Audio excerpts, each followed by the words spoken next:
in the right place? Because I can give us the transactions here. Yeah.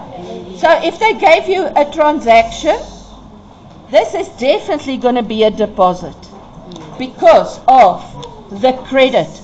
And remember, I said to you, the credit is always a plus.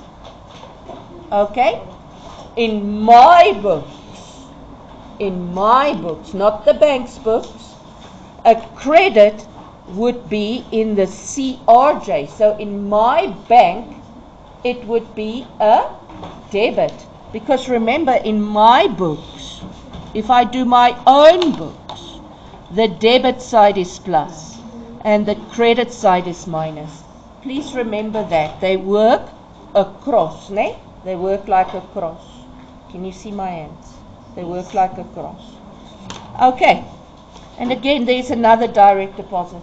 You guys, there's only two ways to receive money in my books recording.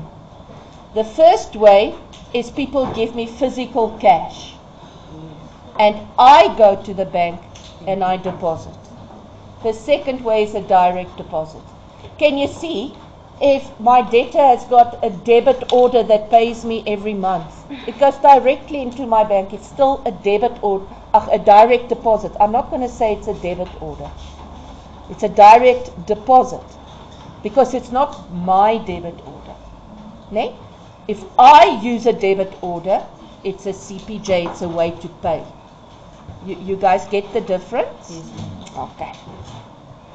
Yes. Questions? So I just quickly want to make sure you understand this. So please don't talk. I'm talking now. If I do the bank statement as a T, the bank statement. Now remember that bank statement is a screenshot of my account in OPSA's books. Okay? It's a minus plus. CPJ, CRJ.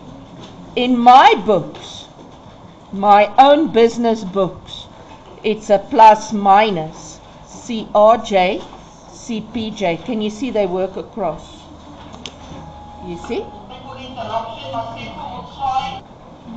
So, in other words, why is that? Let me go a little bit a step further. In my books, the bank is a debtor actually, because they owe me my money. But in the bank's books, I work like a creditor, ne? Because they owe me money. Because it's my money lying there with them. It's not their money, it's mine. And they owe it back to me, you see?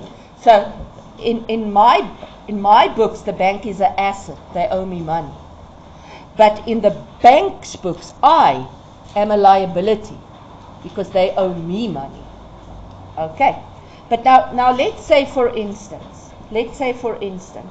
I write out a debit order. Can you see that debit order, ne, will go to the bank statement as a CPJ, right? I pay my insurance. Okay. Now, let's say a debtor, ne, a debtor pays me with a debit order every month. In that debtor's books, it would be a debit order. It would look like this.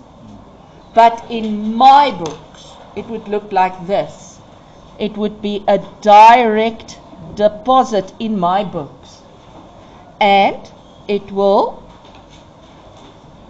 make my CRJ more. Now, can you see in my books, I'm not going to say it's a debit order because I'm not paying. I'm on the receiving end. You guys get it? You get how it works? Okay, you chop now. So, is everybody fine with this? Now, in a test, they like to test number one, that you know the difference between what balance this is, and they don't have to ask the opening balance, they can ask the closing balance. Now, let's say the closing balance has got a negative there, or a debit, ne? Then this means it's a unfavorable balance. And an unfavorable balance means bank is a overdraft. It's a bank overdraft.